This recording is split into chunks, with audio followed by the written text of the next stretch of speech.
Hi everyone, Chris again. A bit of a video for some of the newer players out there today. I thought go through a sort of bit of a list, run through of the kit that I take to a skirmish. Obviously this varies a lot for different people, and there's a few videos on this out there, but I was at a game on Sunday and I've been very lazy because I'm on leave and I haven't unpacked all my gear yet. So I thought while I'm doing that I'd run through what I take, just to give some of the guys out there maybe a bit of an idea, some pointers and suggestions on the sort of, you know, what I've found to work over the years from, you know, the experience I've had airsofting basically. So we'll start off with the actual clothing. Now, as you see here, we've got a sort of underbody armour type shirt, combat shirt. You've got your like your standard material for the sleeves, and then thinner t-shirt stuff for the centre. Now the good thing about these, I find now, is that obviously they're the best option in the summer, and I actually think they're good in the winter as well, especially if you're wearing a plate carrier or a chest rig or something that covers up your torso.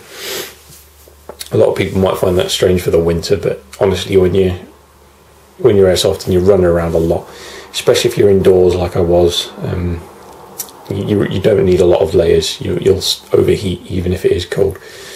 So that's my recommendation for most of the time. If you're outside in the snow, then yeah, by all means put a couple more layers on maybe.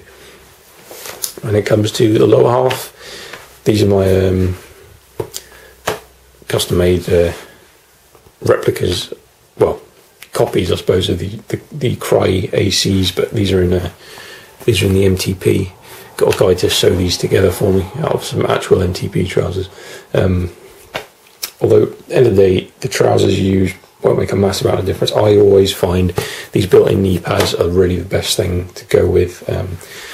When it comes to a belt, you want something, if you're going to have like a molly belt that goes around the outside of this, you want a nice low-profile buckle like this. This is just literally, it's called a tri-glide, a bit of plastic hardware that you get on webbing on chest rigs and stuff usually. And it just means that you don't have an actual clip buckle there that sort of bunches up under your molly belt. Hat, well, baseball cap's always a good option.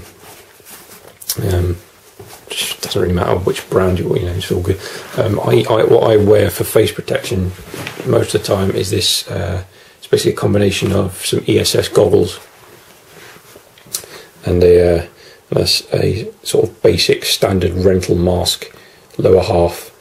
Done some, just drilled and painted, cut it up a bit, and then I wear the cap backwards, and the elastic strap just goes over that. Gives you a good, protects your teeth, protects your eyes.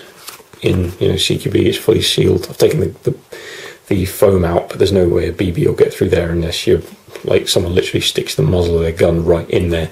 It's not going to happen. So then take a backpack, of course, for all your various supplies. Gloves. Make sure you get some nice thin gloves. You don't, you know, I mean, unless it is massively cold where you're going, you want to actually be able to use the controls on your weapon. Sling. I prefer a 1-point sling. This is one I've sort of put together out of a couple of different slings. It's based on the idea of the Magpul MS2, MS3, and that you can convert from a 1 to a 2-point, but generally I think a 1-point is better to go with.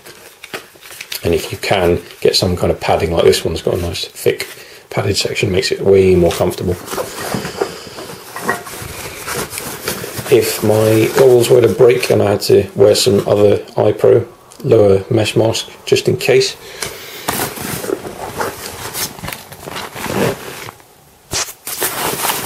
I've got my belt kit inside here, belt rig. Got a drop leg holster there. Make sure, again, I think I've mentioned this in other videos, but if you'll see there's no real gap between the belt and where the drop leg starts. This is what you want. You want them to ride as high up as possible. You see there's not much difference between not much distance even between the buckles there. You want them to ride really high up on your thigh to stop any restriction in your leg movement. The actual pouches you go with are entirely subjective, up to you, but I like to have a dump pouch and then a couple of pistol mags there. You want them, whichever hand you're going to be reloading with, you'll want them, you know, nice and easy to access. Gas, can of propane. I'm not sure if you can still get propane quite cheap if you look in the right places. I've got the Airsoft Innovations adapter on there, makes it a lot cheaper.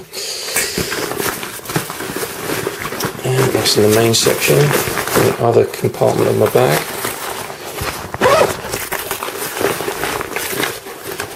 Speed loader. I've got another one of these in my gun bag, but just a spare one in case.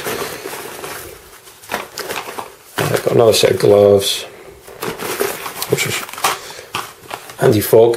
It doesn't matter what product you use. I've not actually used any of this stuff for a while, but it helps to have something like that. Some other glove. Batteries. Got some CR123As. If you're running anything with batteries, bring a couple of spare ones along. Gun wheel for when that goes in the just inside the top of the propane here, because green gas is just propane with a bit of silicon added. So if you just add a couple of drops every few magazines to your propane. And spare iPro, set of ESS ice shooting specs. Always have spare iPro, #1 priority. And that's it for the bag. I generally go with a plate carrier, just my strand hog, and I've got a GP pouch with one of these little. You put a sort of a click and lock type fresh box for food. Fits in the pouch just right. As you see, I can keep my. Actually, it took a couple of hits in the last game.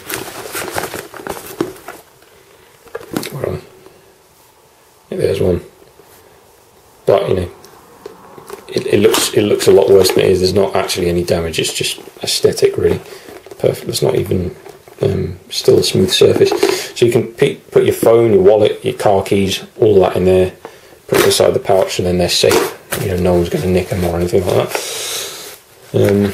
Magazines along the front. If you're running a pistol and pistol mags on a belt like I do, keep this part just either side of your mag pouches on the front. Keep that clear so you can draw your pistol up in that area.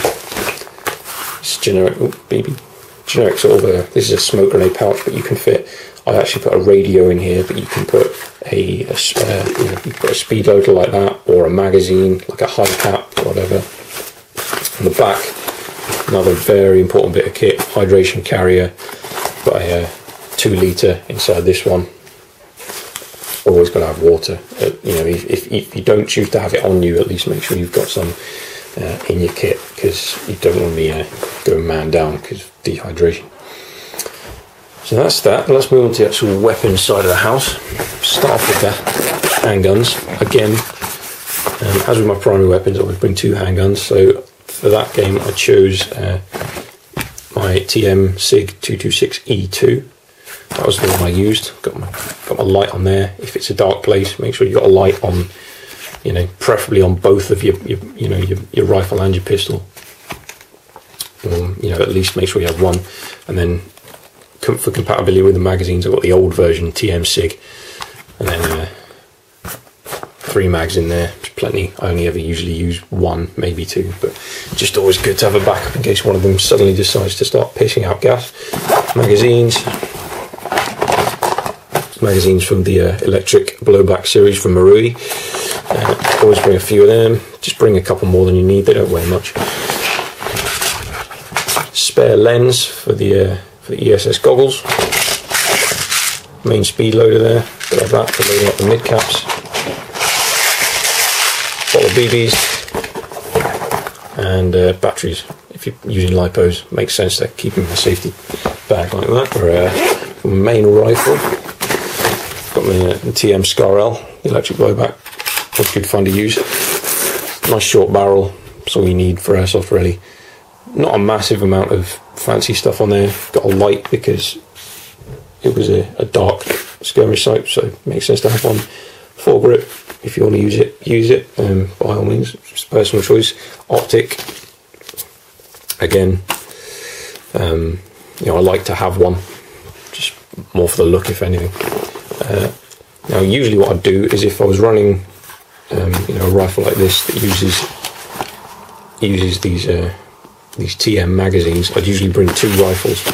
But I thought for a change on yesterday's game, not yesterday, over the weekend even, took out my nice cheap spring pump action shotgun. I think it's double eagle, I don't know, they don't cost a lot. Put a bit of Krylon and a little shell caddy on there. Good thing about that is that even though it obviously doesn't use the same magazines as the Scar, you don't really need to bring any more. I've got my shell caddy on the side there that carries more than enough ammo, more than enough for a game, so there's no need to bring any extra magazines or anything like that. Nice and lightweight, doesn't weigh the gun bag down. Super simple, very reliable. You know, as with the handguns, I generally think it's a good idea to have a backup for your primary weapon as well. And yeah, that's about it. So yeah, we've covered the gear, covered the ammo, clothing, load bearing equipment, primary weapons, secondary weapons, and yeah, a few little pointers in there. Hopefully that was useful, guys. Any questions, you know, please do ask. If you want to check out the Facebook page that I run for this channel, the link will be down in the description. I always put, anytime I do a new upload, I put that onto the Facebook. So if you do check your Facebook more than your YouTube, which I do, then have a look at that. Thanks for watching. I'll see you next time.